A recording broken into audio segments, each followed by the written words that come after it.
ng gatas.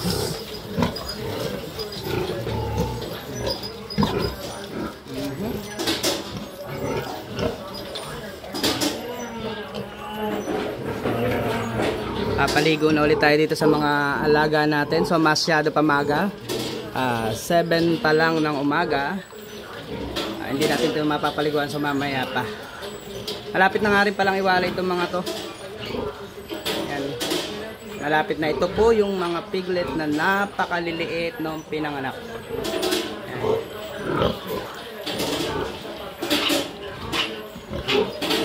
So, malapit na natin iwala yung mga yan. Kasi ayaw ko pa sana iwalay kasi nga yung iba maliliit pa. Pero may mga anak tayong dalawang inahin. So kailangan natin itong anong to. Gagamitin natin to. Lilipat doon sa dalawang mga anak doon. Kaya kahit ayaw pa natin to iwalay itong mga to, no choice. Wala tayong second option na pwedeng gawin. Kundi ano lang, ibukod na to na maga itong mga to. Yan, tanggalin na natin. Ano, ito nyo, yun ang isa malito. Yan. Siguro itong isang ton, mga nasa 5 kilo lang yan. 5 kilo, yan, mga 5 kilo lang yan. Kita nyo naman yung kapatid. Mga kapatid saka dito. Cute. Ayan. Ayos tayo. Pero ano, mamaya punta muna tayo sa DA kasi yung isang GP natin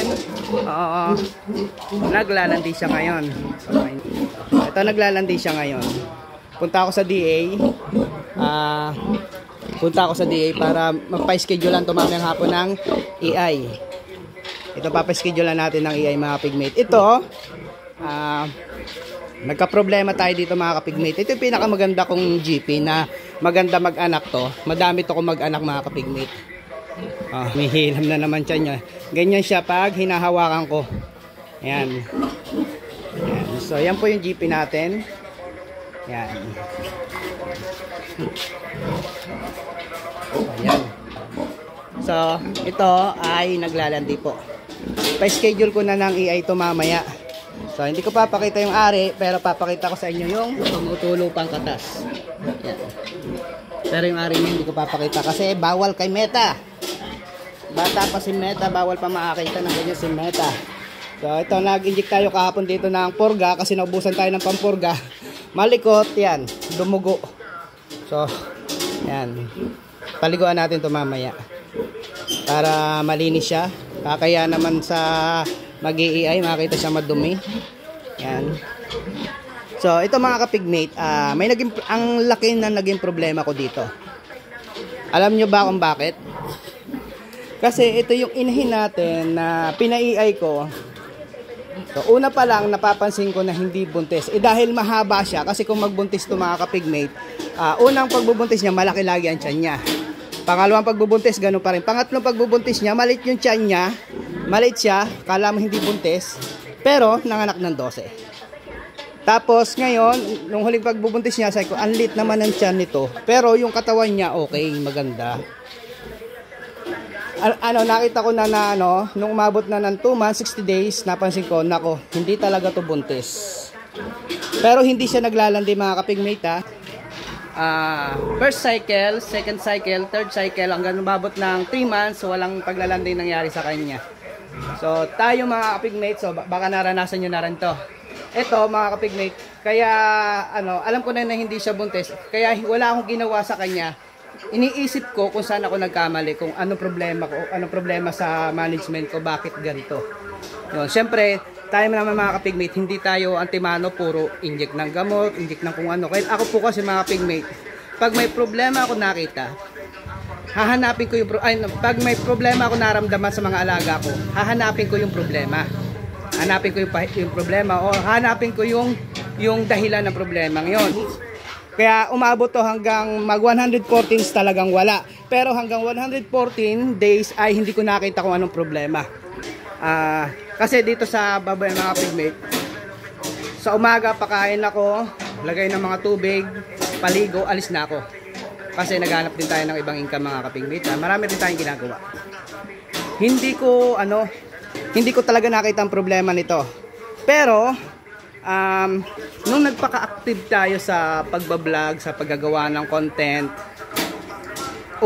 simula umaga hanggang hapon nandito tayo, nakabantay lang tayo dito sa baboyan.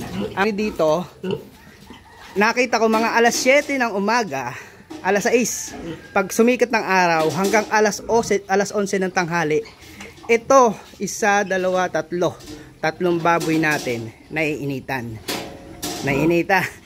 Dito mga kapigmate, dito sa gilid, yan, kita nyo yung araw, yan, yung araw na yan, diretso yan dito sa baboy.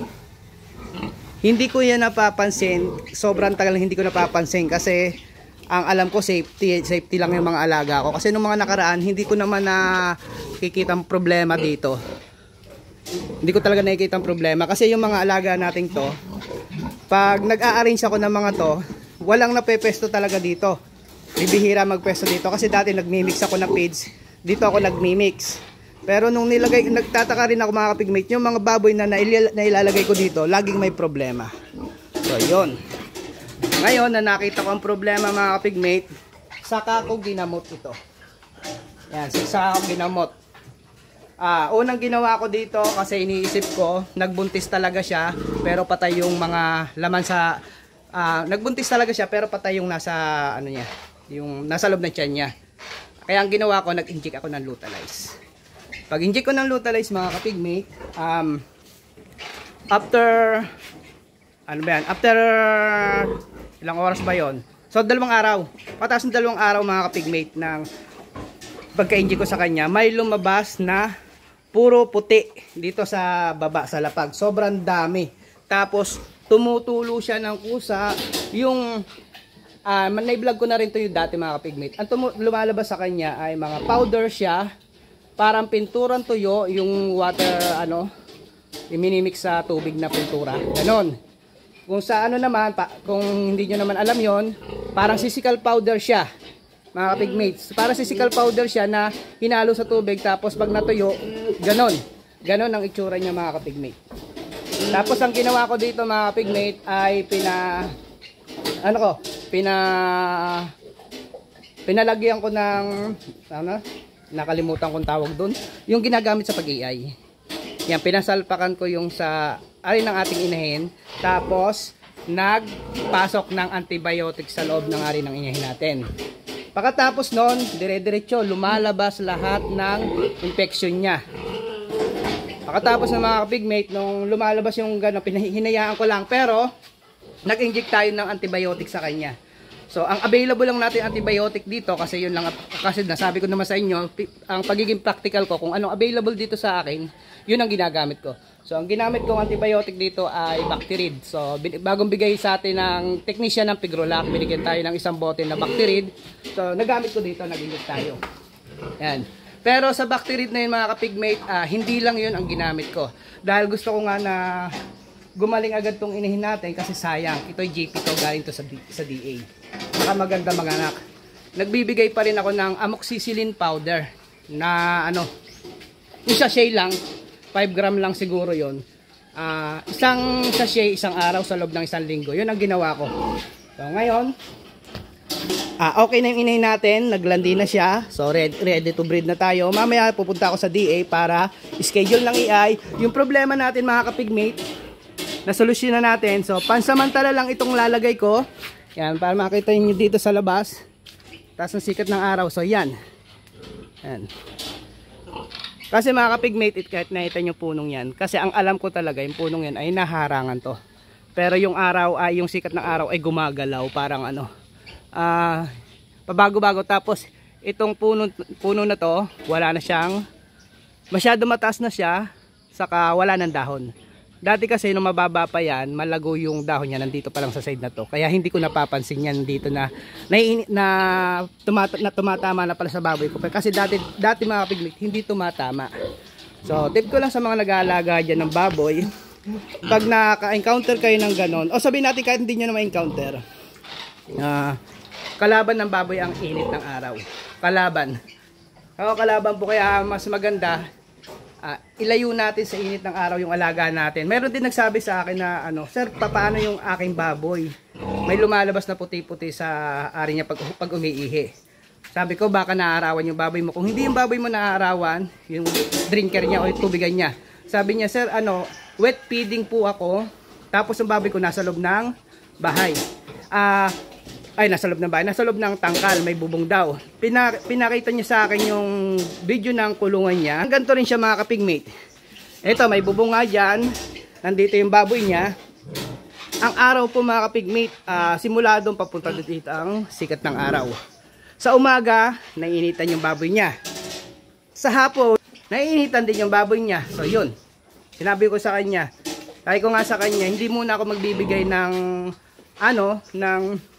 hindi ko muna sasagutin yung tanong niya kung paano gamutin. Ang una ko kasi munang hinahanap mga kapigmate bago ako maggamot ng baboy.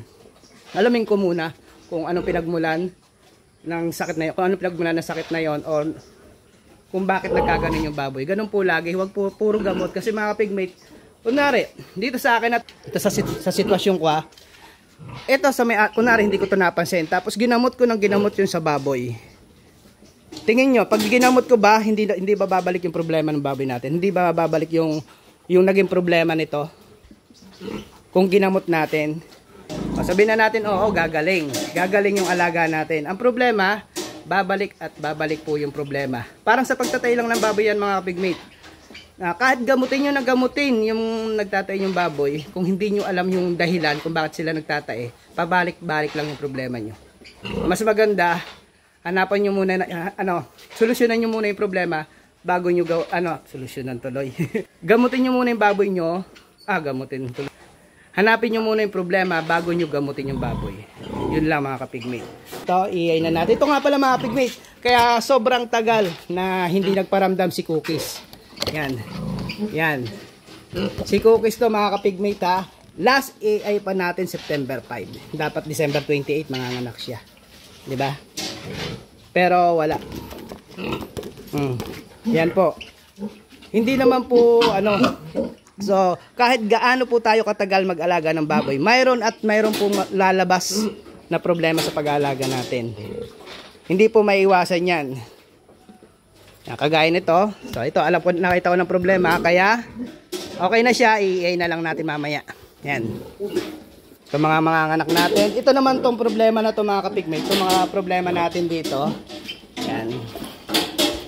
Ito mga ganito, yan. Ito, wasak na to. Yan. Ito mga problema naman natin dito. Tingin ko, wala na tayong makakatulong dito para paggawa to. Yan. Mga wasak na to mga kapigmate. Gaya nito. Ito, mga wasak na to. Yan.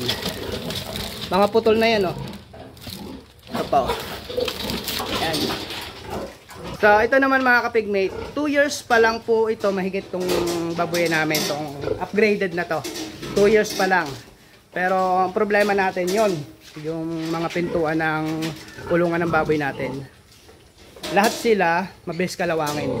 May mga pintura na yan, kaya lang, talagang, ang pintura natin nilagay dyan, epoxy paint pa mga kapigmate para hindi kalawangin. Pero mga kinalawang pa rin. Gaya nito. Ayan, Yan. Yan. Ito, paputol na rin to. So ito mga kapigmate, itong problemang to, hinanapan ko rin ng hinanap ko rin yung dahilan kung bakit sobrang bilis kalawangin ng mga bakal na ginamit natin dito. So hindi naman sa welding, hindi naman sa klase ng bakal, kasi kung klase ng bakal na ginamit natin ay makapal to mga kapigmate. Tignan nyo, kagaya nito. Yan, kinakalawang siya lahat, nagtatanggalan na. So ito, gaya nito, pasira na din, nakita ko ng problema dito. Ito, tayo nga pala ay nandito, malapit sa dagat. Kung nakikita nyo yung mga post ko, malimit kami nasa dagat ng anak ko. Malapit sa dagat kami ng anak ko. Yun nakita ko ng problema. Kahit talaga, kahit sabihin natin na pinturahan na natin yan, ano man gawin natin, talagang kakalawangin at kakalawangin. So ang kailangan lang natin dito i-maintain. So dahil wala tayo ditong kuryente, hindi tayo mapag-welding. So ang gamit lang namin dito ay solar power lang tayo dito. May solar setup lang ako dito. Pero yung solar setup ko 1 kilowatts lang ang kaya. Tapos ano lang, bali ang gamit ko lang na solar panel dito mga kapigmate ay 3 pirasong 150 watts. So hindi kaya ng welding machine. So kaya sinisipagan natin mag-vlog. Gusto ko makabili ng generator mga kapigmate. Gusto ko makabili ng generator. Baka may magsabi diyan na bakit hindi mo palagyan ng kuryente? Yan po. Alam nyo ba kung bakit hindi ko mapalagyan ng kuryente? Dito sa lugar namin. Yan. Parang sabihin natin, kulong kami dito. Dito. Ito yung babuyan namin. Sa bukid kami mga kapigmate ha. Yan. Ito. Yan, nasa bukid kami. Nandoon ang highway. Sa napakalayo mga kapigmate. Nandoon ang highway. Yung may-ari ng lupa na to ay hindi po nagpapadaan. Nagpapadaan naman ng tao pero hindi po sila wala po kami dito na talagang masasabing daan kasi dito nakakadaan yung mga sasakyan namin kagaya nito motor ko, nakakadaan dito pero ayaw magbigay ng daan ng may-ari. So ito po ay private property. Yan. Gustuin ko magpalagay ng kuryente galing dun sa highway papunta dito sa amin, hindi pwede. Dito naman may daan din naman dito sa taas kaya lang masyadong matarik yung daan. Kaya lang pwede naman kami dito magpadaan ng kuryente pero 300 meters ang layo. Tapos maraming lupa pa ang madadaanan kasi nagtanong-tanong na rin ako dito. Bale 5 yung may mga hawak dito ng titulo ng lupa yung madadaanan ng linya ng kuryente kung magpapagawa. So kailangan natin humingi ng perma sa mga may-ari ng lupa kung papayag sila magpadaan tayo ng kuryente. At dun sa taas mga kapigmate marami na rin bahayan. Bago makarating dito sa atin ang kuryente, baka kung kani-kanino na sumabit.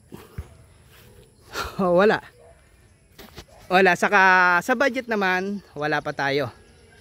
Sa totoo lang, kung sa gantong sitwasyon na nasanayan ko na kahit hindi na magkakuryente kasi meron naman tayong solar setup. Dahil ang problema lang natin ay welding machine, kailangan na lang natin ng generator na kaya magpatakbo ng welding machine. So yun ang nakikita kong solusyon. At yan. Ayun may mga harang na yan ng tarapal. Ito yung lagayan ko ng feeds. Doon naman ay yung naglalagyan natin hinarangan natin gawa ng mga inahin. Ito tayo sa likuran ng babuyan namin. Sobrang taas po, di ba? Pa-slide po kasi to. Kala nyo bakod na to. Yan, kala nyo bakod na siya. Ang flooring po niyan mga kapigmate ay hanggang dito. Yan. Ito po ang flooring niyan. Hanggang dito ang flooring niya. Sa side na to. Sobrang taas. Yan, pa-slide po kasi yan. Good morning sa inyong lahat. Ito naman yung ating dito dumadaan yung dumi ng mga alaga nating inahin papunta doon sa septic tank. Sinong gusto kumain ng dyan? Langka. Yung mga bubong dumi nga pala. So kaya yung septic tank ko hindi siya mabilis mapuno. Yung mga bubong dumi mga pigmate dito ko tinatapon sa likod. Ayan yung mga dumi ng baboy. Pero sa baho, walang baho dito mga pigmate. Hindi siya mabaho. Kasi mga buuan dumi ng baboy natin na tinatapon dito sa likuran. Ayan. Nandito yung septic tank namin. Ayan. Yun. Yan yung septic tank. Ayan yung pressure washer ko. May net ako nilalagay kasi napakaraming manok ng kapitbahay. Problema ko yung naman mga pigmate yun. Yung problema ko naman sa mga manok dito. Kahit alam ko na yung solusyon, mahirap gawin kasi hindi naman sa atin yung pinoproblema natin. Ang ginagawa na lang natin, batuhin na lang pag naligaw. So ayun lang mga pigmate, good morning sa inyo. Good morning. Ito puro Madre de Agua to. Yan ito yung mga Madre. Yan. Ito malimit kong kunan to, Madre de Agua dito. Pero yung mga Madre de Agua doon sa likod, bibihira kong kunan kasi dito malago naman dito sa side na to. Ito pinapakain natin sa mga alaga natin baboy. Yan. Pasok mo dito, baboyan, yun na. Papaliguan na natin itong mga to.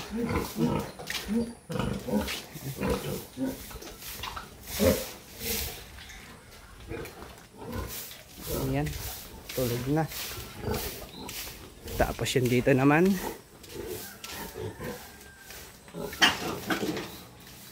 Yun, oh, gaya na, no. Yan. So yan, ilang days na ba to? January 7 ngayon. So check nyo kung lang ano na. So January 7 na dumadate ngayon. 24. 7, 8, 9, 10, 11, 12, 13, 14, 15, 16, 17, 18, 19, 20, 21, 22, 24. 17 days since birth. Yan. Napagkapon ako sa kanila 15 days. Sobrang hirap mga kapigmate magkapon ng 15 days. Ang lalaki. Ang lalaki ng bayag nila. Ayun. Ayun, may isa tayong big na napilayan. Ay, napilayan yata yun.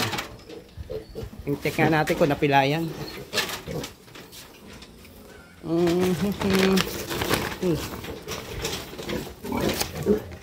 Pilay nga. Pilayan yan. Okay lang yan. Pag mga ganyan mga pigmate na pilay lang ng piglet, madali lang madali lang gumaling yan. Papaligo na tayo sa mga alaga natin. Tapos ito naman yung ating patining ngayon. Yan. Oh, ang dudungis nyo ah. Dudungis nyo ah. Kamusta?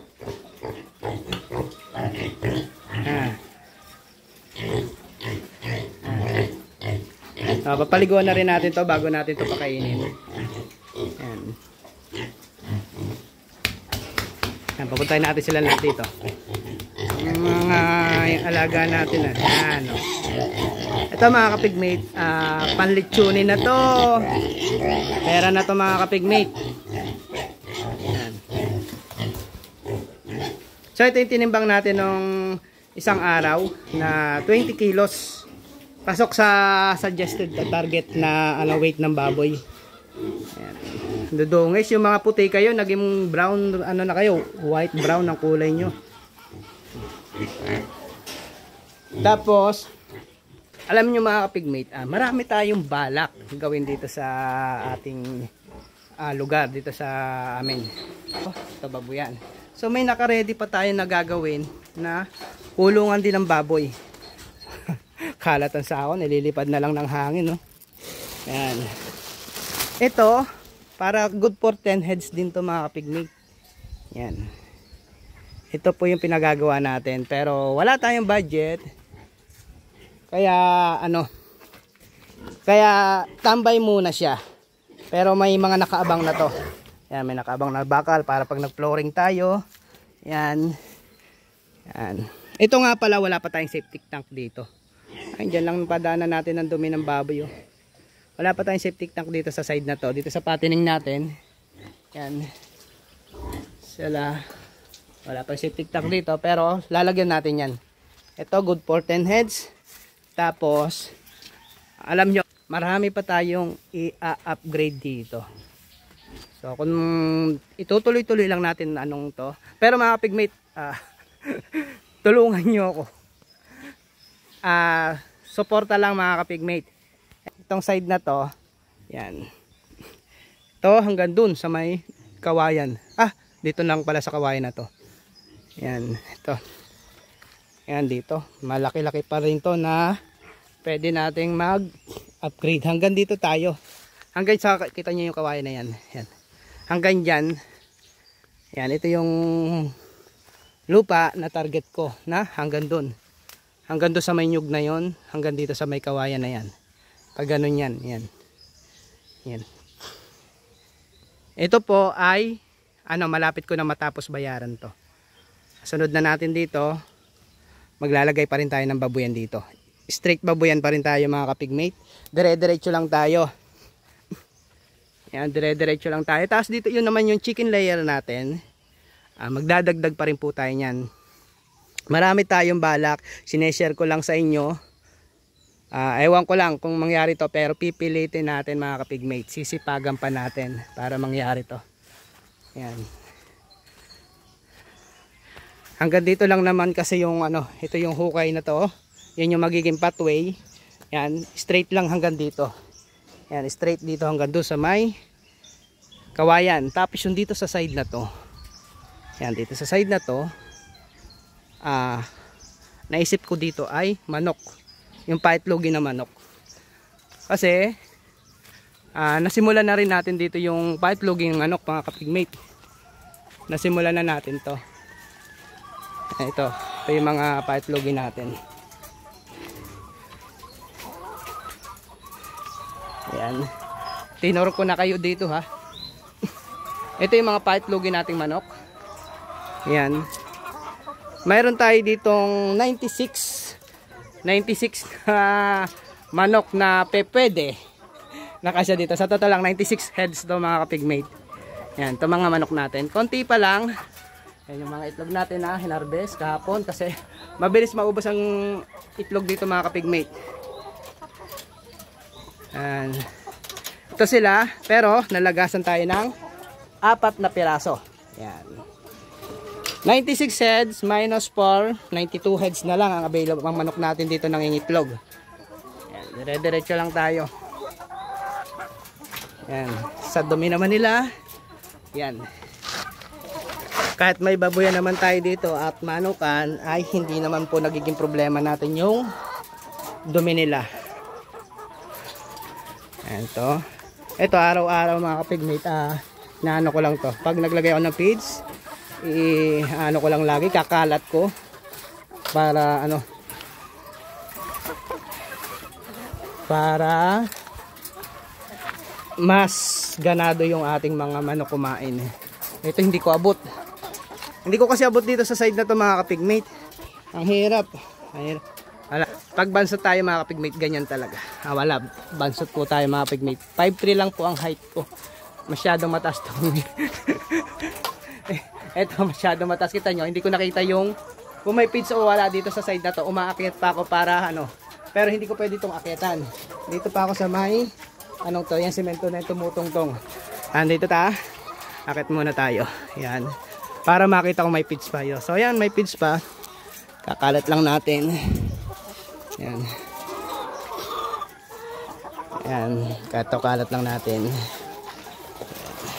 Kalat. Yan. Oh. Palat din natin. Tapos ito nga pala yung ginagamit kong timbangan ng ano, sa manok.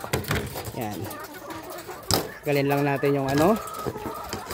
Alam nyo ba kaya hindi ako mapag-ipon dito ng itlog? Yan, ito, 2 tray. Naka-reserve na ito. Mamaya i-deliver ko na, tapos may pinupunan pa ako na jumbo ang order. So ito nga palang timbangan ko mga pigmate. Ang small size natin, wala pala akong small, okay. Sa medium size. Ito mga medium ko. Ang medium size ko mga pigmate ay 51 gram, 55 gram to 59. So yan. Ito, yan. 59 gram mga kapigmate, ito ay medium pa. Nagsisimula ako sa 55 gram to 59 gram. Yan. Ito yata yung 55 gram natin. Yan. 55 gram medium to 59 gram. Ito naman yung 59 gram natin. Yan. 58 gram to. So yan. Yan po ang medium size ko. Sa large naman, nagsisimula ako sa 60 gram to 65 gram. So ito, ano na nga ito eh. Large po to ha. Ito pala ay sa jumbo, sa ano, medium na. Kasi ang large ko, nagsisimula po ako sa 60 gram to 64 gram lang. Ayan. Ito, ayan. Ito, 62 gram. 62 gram to mga kapigmate yan. 63 pala. 60 gram to 64 gram po ang medium. Ang large ko naman, ang XL ko naman pala, extra large. Nagsisimula po ako sa 65 gram to to 70 gram. Ayan. Ito 65 gram. Ito po ay sa ano na to, XL. 69 gram, 70 ganyan. Hanggang 70 po, yan po ay XL sa akin. Sa jumbo naman, nag-i-start po tayo ng 71 gram. Yan. Ito, ano kayo ng jumbo. Nag-i-start po tayo ng 61 gram. 61 tuloy. Sorry. 71. Yun, sorry mga pigmate Nag-i-start po tayo ng 70 gram. Yan. Hanggang patas na po yun. Kahit umabot ng 90 gram yan, 80 gram yan po ay jumbo na po para sa akin. Ayan, ito 74 gram. Ito naman 80 gram. Jumbo po yan. Jumbo size. Ito naman po 76 gram. So yan po. Yan po yung mga jumbo size natin. May pa-order din po tayo ni jumbo na isang tray. Kaya mag-iipon din tayo ng jumbo ngayon mga pigmate kasi para ma-deliver ko na. Yan, ito. Large. Ito jumbo, 72 grams. So, tatlo na lang kailangan ko sa jumbo para sabay-sabay na ang deliver ko. So, nga pala mga pigmate, nagdi-deliver ako pag wala na akong ginagawa. Dahil may gagawin pa tayo, magpapaligo pa tayo sa baboy. Unahin ko muna ang pagpapaligo sa baboy bago tayo mag-deliver ng itlog. Kailangan tapos na ako sa lahat ng ginagawa ko dito bago ako umalis ng baboyan. Para, alam mo, ako po kasi mga pigmate, mahilig po tayo sa tambay. Pagkatapos ko dito mga pigmate, once na makalabas ako dito sa amin, punta ako sa bayawan. Siyempre, minsan naghahanap din tayo ng pagkakapirahan, kung ano bang pwedeng pagkakitaan natin. Matagal po ako bago umuwi. Umuwi lang ako dito minsan pag magpapakain ako ng alaga natin. So, ganun po yung mga ginagawa ko dito. So, ito muna, harvestin ko muna itong mga nasa mga itlog na to para maisama ko na pag na-deliver. Ako kasi mga kapigmate dito, hindi po ako nag-i-stock ng itlog. Everyday, pag may order ako, deliver ko kagad yan. Tapos, pag kita nyo itong mga itlog na to mga kapigmate. Pag umabot to ng angkaday sa, kunwari itong medium natin kasi medyo madami pa. Pero itong ito ngayong medium na to, pag umabot to ng 3 hanggang 4 na tray, ipopost ko na yan sa Facebook para may benta na. Hindi po ako nag-i-stock ng sangkatutak na itlog dyan mga kapigmate. Isa, dalawa, kunwari ito, mayroon ng 2, mayroon ng 3, mayroon ng 2 rin, okay, 2 dito. Lahat po yan, ipopost ko na po yan para mai-dispatchan na po natin. Kasi sa pagkakaalam ko kasi mga kapigmate, ang itlog ay 1 month ang tinatagal. Hindi ko alam kung tama ba. Kasi ayaw ko nang paabot doon sa hanggang masira yung itlog. Sayang lang. Kaya ang ginagawa ko kada harvest, kung may nag-order sa atin, may nagpa-reserve, deliver ko agad. 60. Sa nagtatanong kung ilan tray yung na-harvest ko ngayon, so kahapon ko kasi nag-harvest ako dito kahapon. So ang na-harvest po natin ay mahigit 2.5 tray. So konti na lang para maging 3 tray. So yun. Paano lang natin, meron na naman. Dire-diretso yan mga kapigmate hanggang hapon na to. 59 gram medium. So yan. So yan lang mga kapigmate. Good morning sa inyo.